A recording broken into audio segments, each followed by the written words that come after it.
Hello, this is Katie and I'm going to show you how to make this beautiful little flower themed ring.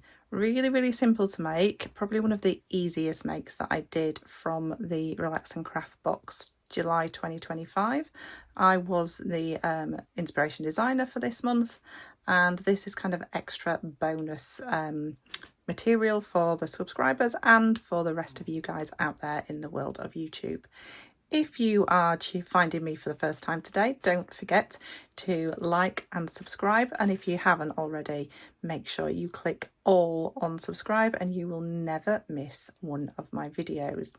So the Relax and Craft box is a subscription box that I get monthly, and I always make some designs for them or do an unboxing, and I have a link below if you are interested in it. You get so much value for money in every box, and each month is a different medium.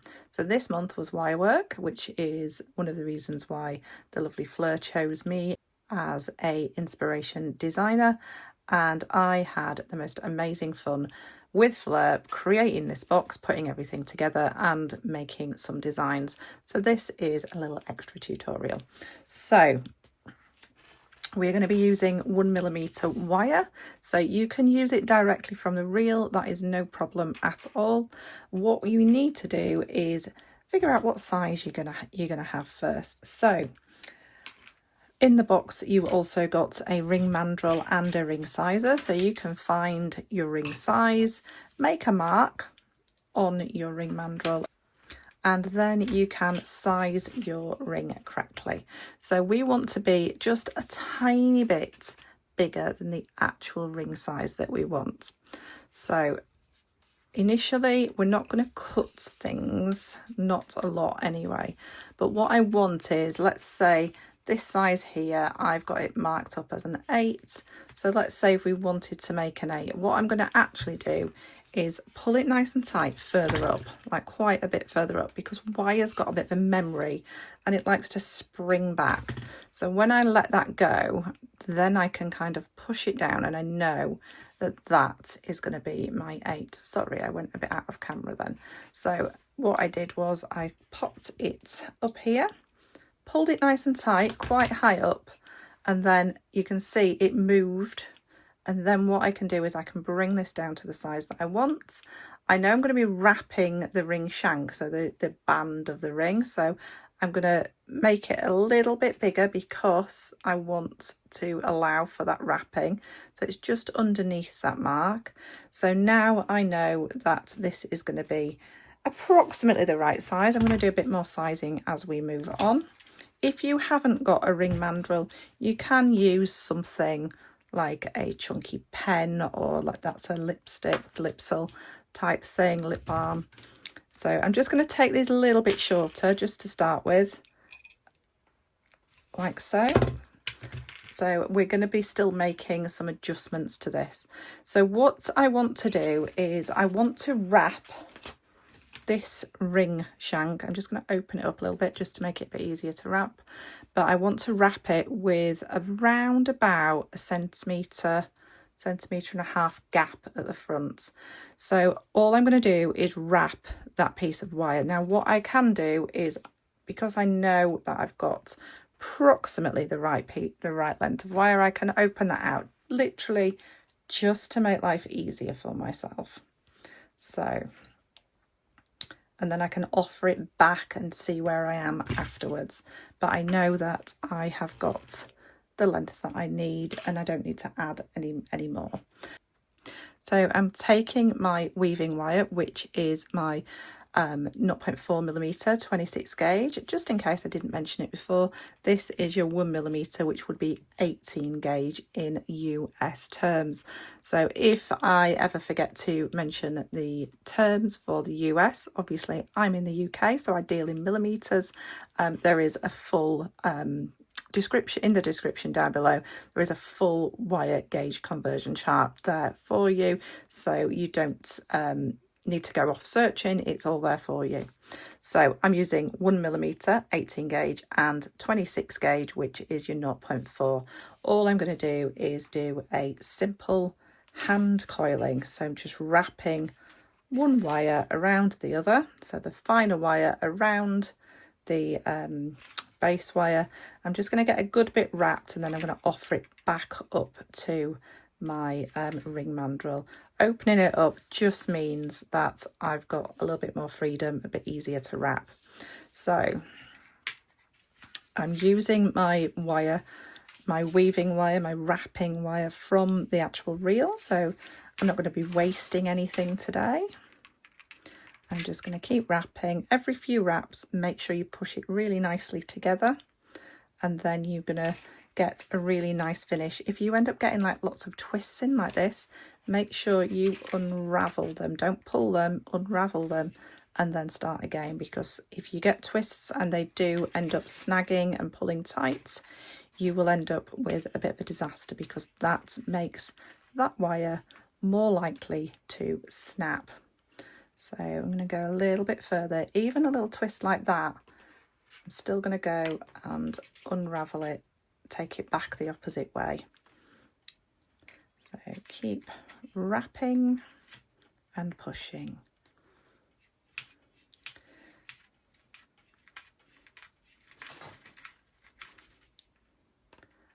A little bit more yet, I think. So I want to wrap, leaving about a centimetre and a half really of bare wire. So let's just off. Oh gosh, my beads have gone everywhere. That was a bit silly. So I think we're going to have to go a bit further than that. Let me collect my beads. It's one of those days today where literally everything I touch either falls on the floor or a drop, or, you know, it's just one of those days. But we don't worry about that. Tiny bit further, I think. And then I'm going to offer it back up to my ring mandrel. So I'm going back to that same size. You can see I'm just going to kind of half wrap it round. I can see I just need a bit more yet, because it's only kind of like halfway. But I don't want to wrap the whole way, just leaving what would be that gap there. So following that around.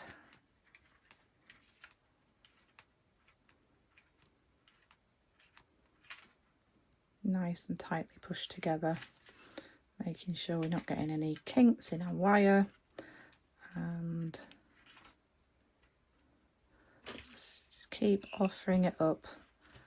This is how, rather than just going for it and thinking, yeah, that'll be about right, you need to keep offering it up and make sure that you're happy with that. I just think a very slight bit more, you're more likely to get the correct size if you keep on, like, every few bits, keep offering it up to the ring mandrel.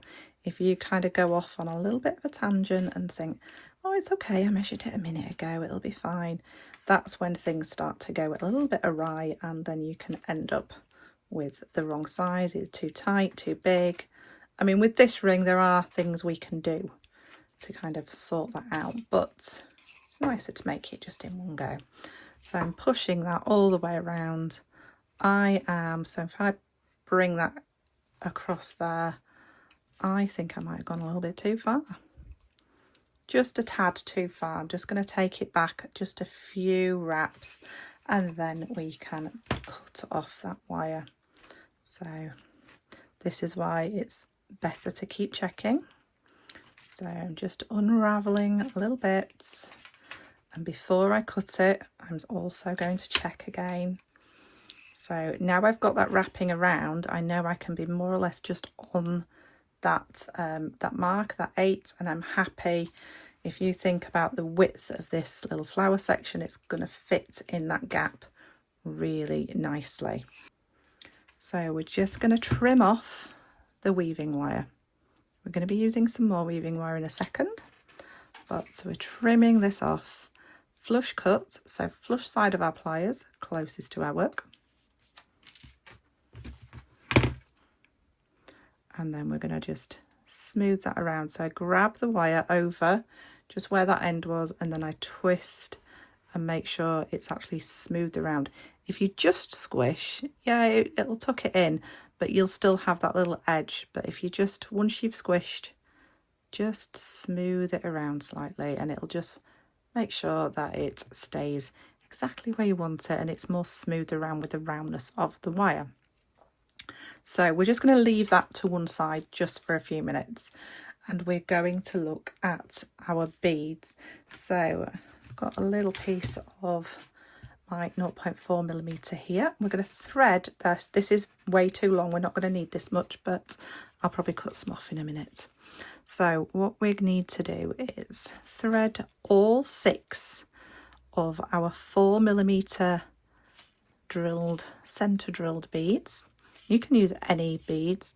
I would say 4mm would be the biggest size I would use. You could use some of the smaller beads that maybe came with this kit, or whatever you've got in your stash. So I've got 6 beads on there.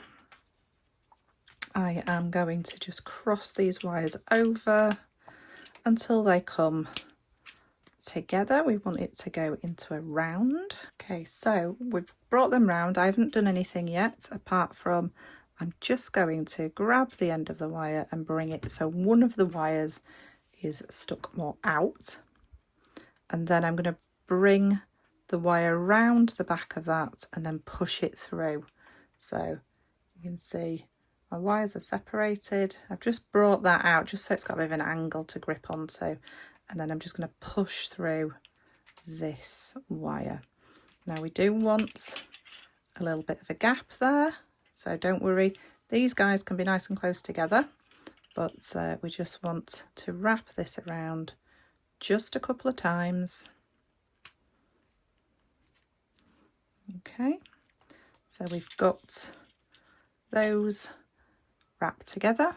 Now you're just going to choose whichever ones of these wires is long. Those are around about the same size, but I'm going to cut off the one that I wrapped around because I know that one's already kind of finished off. So cut, nice and flush cut again into there, and make sure you're still giving that little tweak. Now what we want to do is we want to halo 3 of these, do a couple of wraps here, and then halo the other 3. So by halo I just mean take the wire around the outside edge. So I'm going in the direction that this wire's already going. Doesn't matter which way you go, just go with what it wants to do. So all I've done is bring that wire around and framed the edge of that. I do prefer to push my wire through this way. It's your own preference. You might want to find the end and then push it through. I find it easier this way. So you can see I've got that edge around there. Now I'm going to hold that bead and give that a little tug, and it will just slot in between, ready for the next one. So again, I'm just haloing that, just so that I've got the wire right around the edge, and then pushing that through.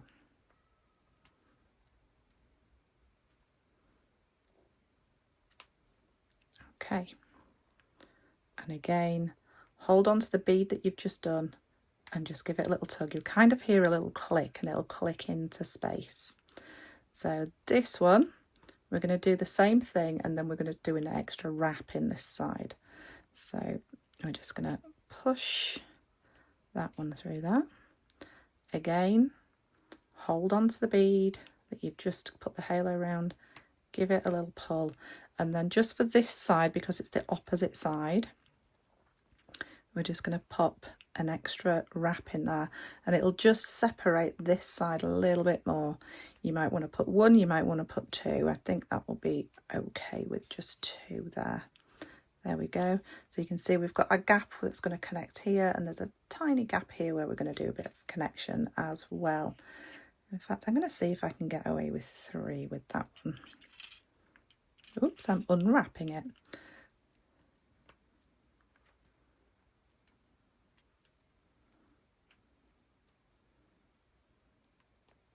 Yeah, so I'm a bit happy with that now. So I've got extra wraps at each side. Don't worry if it looks like it's kind of coming out of shape. We can pop our pliers in and open it up. So we're just going to continue doing these halo wraps. So around and down through. I know it's a lot of handling of the 0.4 wire doing this, but it's not like we're doing a lot of wrapping, so it will be fine. So around the edge, just make sure you don't snap the wire, otherwise you'd have to start again. But it's not a big project, so it wouldn't take long. Okay, so making sure you're holding that wire around the edge first. Hold on to the bead, give it a little pull. There we go. And our final one. So around there, we only need to wrap this once around because we don't want to end up with it too bulky in there. And it's going to be covered as well. So we've got our last one around. I'm just going to bring it all the way around and across the fronts. Little snip off. And then just that little edge of wire, I'm just going to bring that around. Okay, so now's the tricky bit, or tricky-ish bit. So what we want to do is we want to bring, let's just offer this up. I'm happy that my loops are going to sit where I want them to. So we're going to bring these ends up and out, up and out, like so. And then those are just going to pinch together. Don't worry about the ring size, we can reshape that. I'm going to pinch them together and pop them inside here.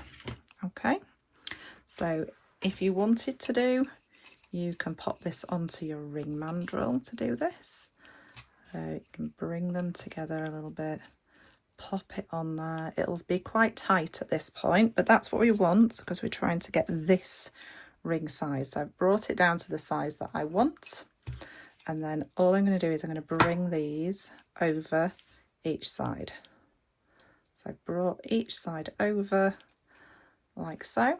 I'm happy with that. I'm just going to give it a little bit of a twist in there, make sure that I'm happy with that sizing. I can bring that out, and then all I need to do is I just need to snip these just so there's enough to just turn around there. So nice snip in there. You can see I've just got enough, and rather than using my round nose, I'm just going to use the tip of my chain nose pliers and just give that a gentle squeeze. So I'm holding it on the inside and on the tip, gentle squeeze, just little squeezes, and that will bring that end in. And again on this side, let's just zoom a little bit. So we can see that's come around, we can see we're happy with everything, and then we're just going to cut this just so there's enough to bring that end in. So you can see that just left enough to bring that end in, and then I can just nip that in a little bit at a time. There we go. So now my ring is made and it's the correct size. Perfect. So if it was a tiny bit smaller, you could probably stretch it down to where you want it to be. But that is how you make your little halo ring. So it's a little flower halo. So we've got the flower design and then the halos around the edge of it, and this beautiful wrapped ring. So I'm not sure. There we go. It does fit me. Absolutely fabulous. So that's another one of the creations for this Relax and Craft box. I'm putting some extra tutorials on my YouTube channel because I enjoyed the box so much. It was such an honour to be the inspiration designer, and I couldn't stop making. So generally I make 3 tutorials for the actual box, but I made a lot more jewellery, so I needed to make these extra pieces just so that you can all have them, those of you that are subscribers, plus everybody out there on my YouTube channel. So thank you so much for watching. This is the second one I've done for this box, and I think there'll be another one or two as well. So I will see you again really soon. Don't forget to like, leave me a comment, and if you haven't already, do subscribe, because I would love to see you again. And don't forget to select all and you won't miss any of my videos. Take care, and I'll see you again really soon.